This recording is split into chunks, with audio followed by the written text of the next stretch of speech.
The first and best victory is to conquer self. Welcome to the Conqueror Approach, a journey of self-mastery. To cultivate our mind, body, spirit, financial literacy, and allow our light to shine upon the world. Brought to you by me, your host, U.S. Navy submarine veteran and entrepreneur, Musa Mikkel. Let's conquer.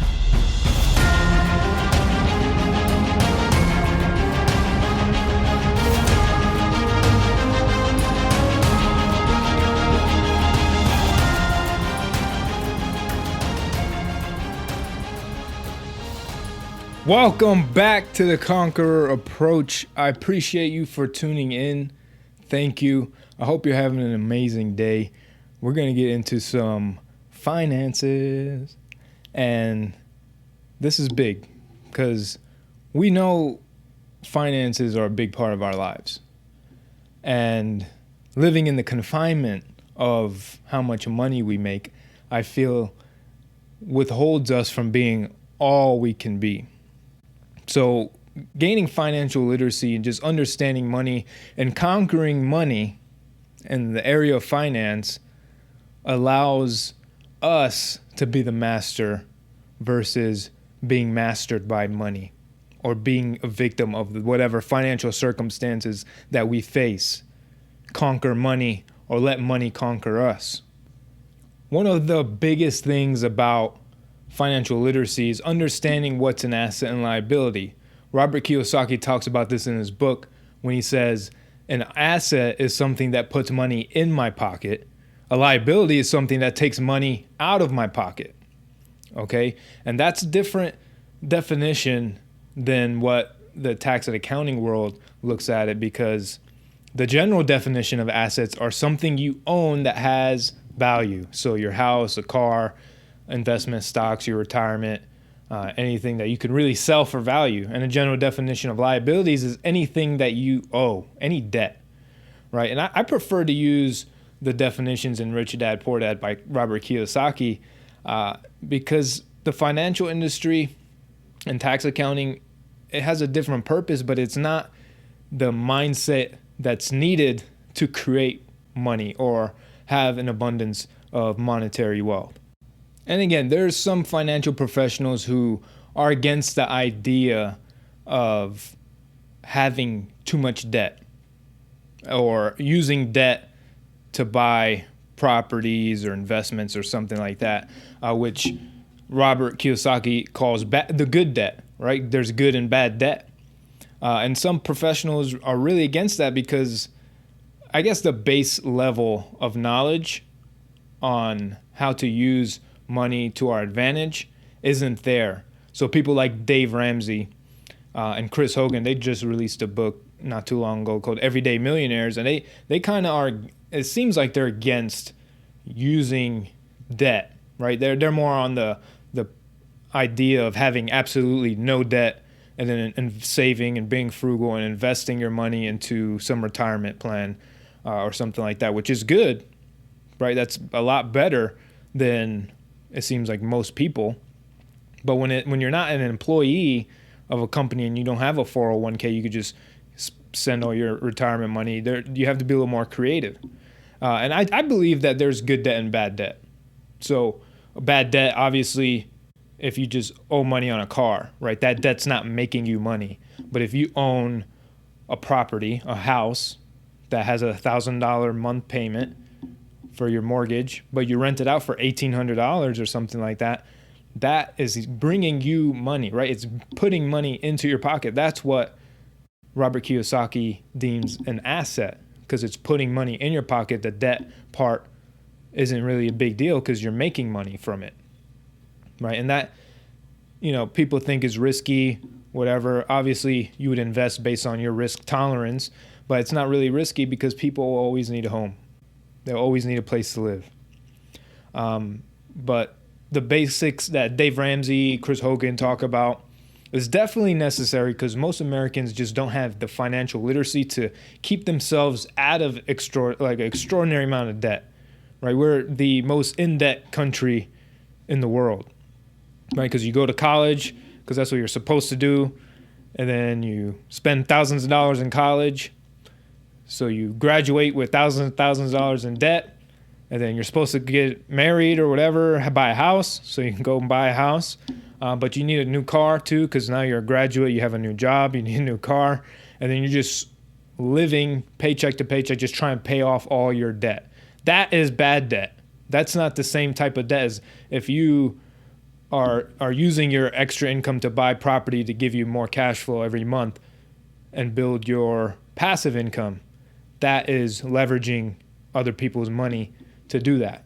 And that's the same concept that these big companies have, the same concept that banks have, right? They take everyone's money and they go invest it, make, crazy returns and give you absolutely nothing for keeping your bank in that account, but they make a lot of money by using your money and loaning it out to people and doing all these things. You can do that on your personal level, right? Learn how to operate like a bank, right? These large business owners and the most wealthiest, they always leverage other people's money.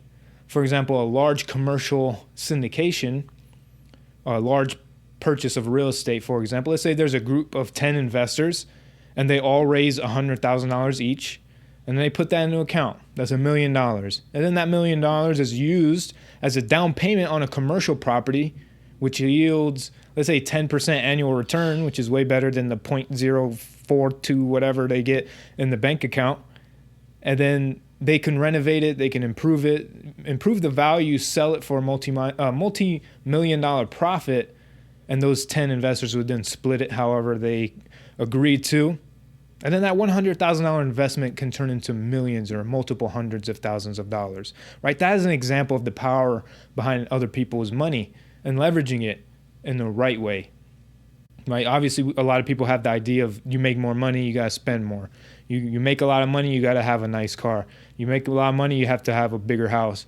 Anytime you come up with extra money, you have to spend it on something, buy the thing you have always wanted or whatever, instead of finding a way to make more money. Let that money be your servant, not your master. And this is what Grant Cardone does in his company, Cardone Capital. He literally raises billions of dollars from people, investors. And he raises billions of dollars, and then he goes and takes that and buys commercial apartment buildings. And he gets, whatever the percentage return on those apartment buildings, and those investors get a percentage of it. Right? Because, it's a tangible asset.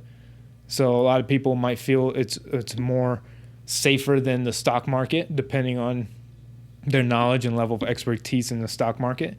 But that's just one avenue, right? And that's just the power of leverage to buy assets, right? And then it doesn't have to be on that grand scale, right? Something small like just saving your money over a year or two, and then buying using it as a down payment on a property, and then renting that out.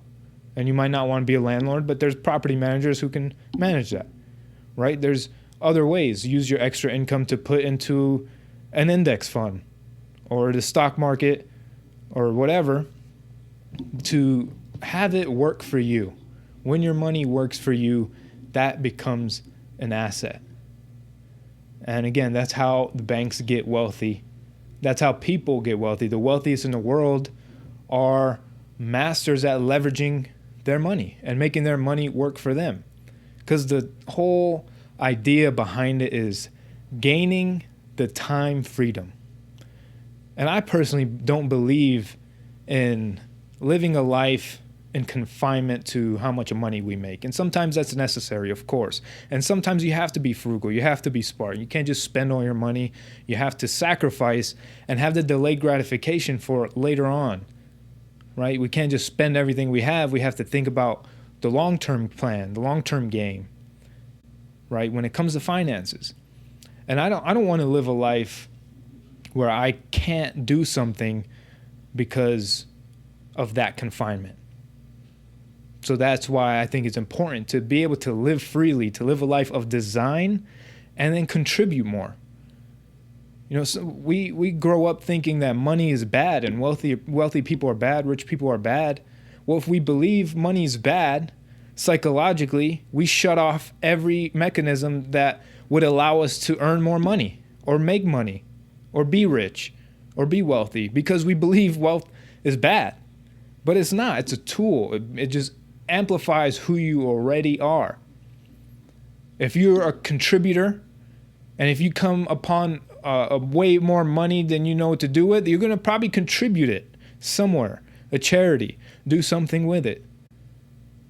Give it to a church, give it to a program, give it to research, do something with it. Clean up the ocean, do something, right? You would contribute it. But if you're just selfish and greedy and you have a lot of money, you're just going to be a rich person who's selfish and greedy, right? But the biggest thing I think is time freedom. Time freedom, because we spend so much of our lives trying to make money so we can pay our bills, just so we can, hopefully one day have a retirement, which isn't really guaranteed, because most people's retirement plans are not covering how much money they actually need to live until they die. And then sometimes people don't even make it to their retirement. So they work their whole life, and you never know when life's going to end. So the time is the most valuable commodity in the world. It is the most valuable thing we have.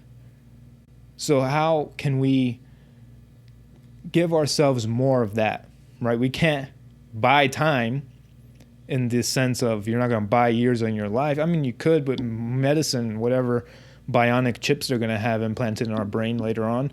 But we can buy our time in the sense of freedom, in the sense of not needing to work somewhere we hate, being part of something we actually enjoy and love doing, so it doesn't feel like a burden on our lives. And then using passive income, purchasing assets to allow us to live that life of design. Because chances are, if you didn't have to work to make money and you had enough money to do whatever you want, you probably wouldn't be doing the same thing you're doing. And if you are, if nothing would change, then that's great. You probably found your purpose and living a purpose-centered life around something you love doing. But that's not the case. Most of Americans are stuck in a job they hate. And they're in that confinement. They're in the confinement of their paychecks. They're in confinement of that sense of security. But all it takes is a little bit of education. All it takes is a little bit of allocating money towards the right things, towards assets, not cars or nicer houses and all these things, but to things that can give you that passive income, things that can give you that freedom, and making our money our servant, not being mastered by it. And when there are financial issues that come about, we know that bleeds into every area of our lives. Most divorces are caused by money issues. And most dysfunction, most crime are stemmed from money problems. So it is an important part. Once we conquer that, we can truly live fully without being withheld by any stress or problems that money can bring about. So with that, I highly recommend Money, Master the Game by Tony Robbins. It's a hefty book, but it's phenomenal. And Tony Robbins does amazing at pretty much everything he does. But that book is gold when it comes to money, right? Mastering the game, right? If you're not going to learn about it and try to not get your knowledge up and master it, then we are going to be mastered by it, because we're just going to be the victims of whatever we feel we're not getting enough of.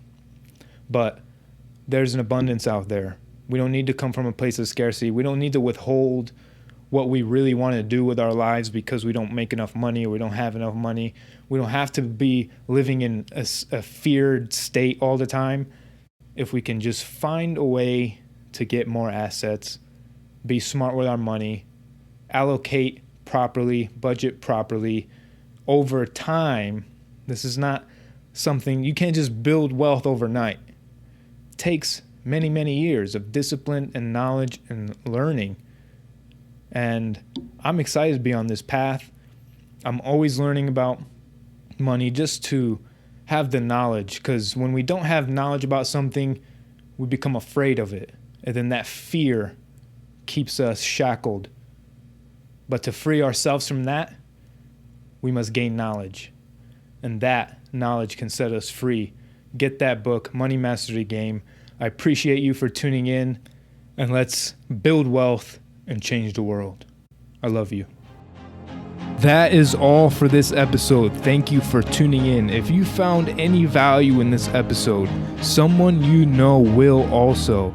Please share, subscribe, leave a rating and review so we can reach more people, have a farther ripple, and a larger impact. Stay grateful. I appreciate you. And remember, you are a conqueror.